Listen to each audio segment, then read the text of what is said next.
Hello everyone good morning WhatsApp स्वागत छ फेरि पनि हाम्रो छोटो मिठो home workout ब्लग्समा।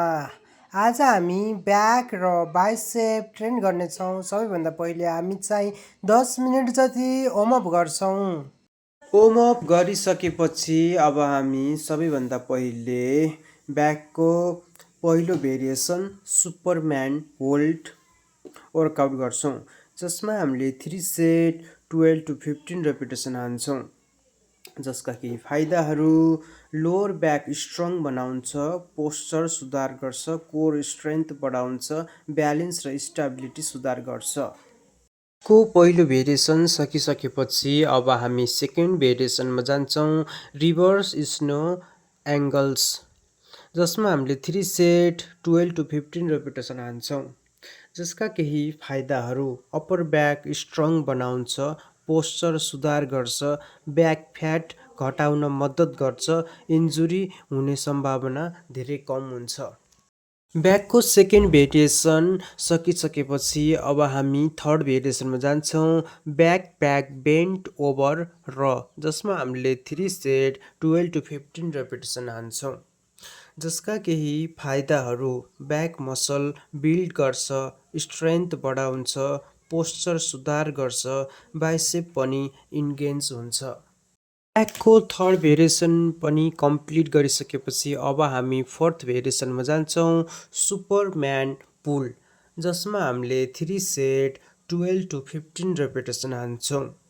Superman last and final workout हो।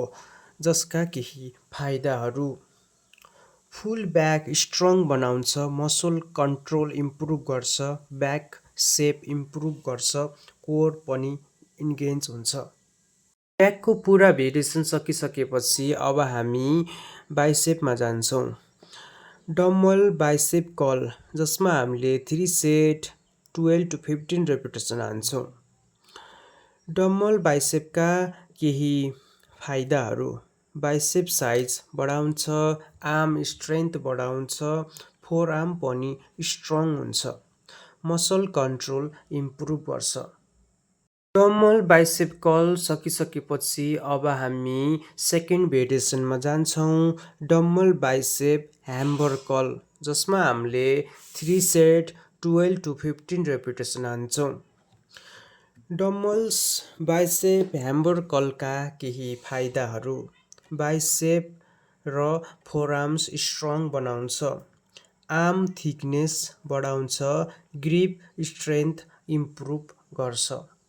हजुरहरू पनि आफ्नो ह्यामर बाइसेप कर्लमा डम्बल्स बाइसेप ह्यामर कर्ल पनि एड गर्न सक्नुहुन्छ। डम्बल कर्लको सेकेन्ड भेरिएसन पनि कम्प्लिट गरिसकेपछि अब हामी थर्ड भेरिएसन डम्बल चेयर कर्लमा जान्छौँ, जसमा हामीले 3 सेट 12 to 15 रेपिटेसन हान्छौँ। हजुरहरूलाई थाहै छ डम्बल्स चेयर कर्लका फाइदाहरू: बाइसेप स्ट्रङ बनाउँछ, ग्रिप स्ट्रेन्थ इम्प्रुभ गर्छ, कोर स्टेबिलिटी पनि बढाउँछ।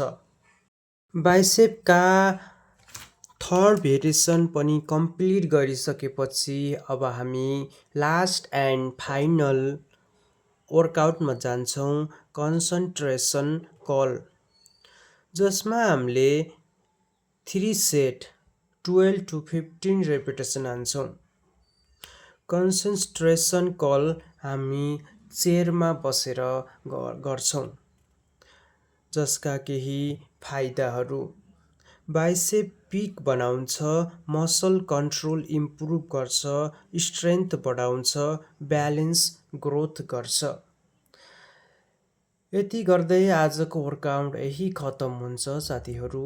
Thank you so much for watching this video. See you next video. Bye by.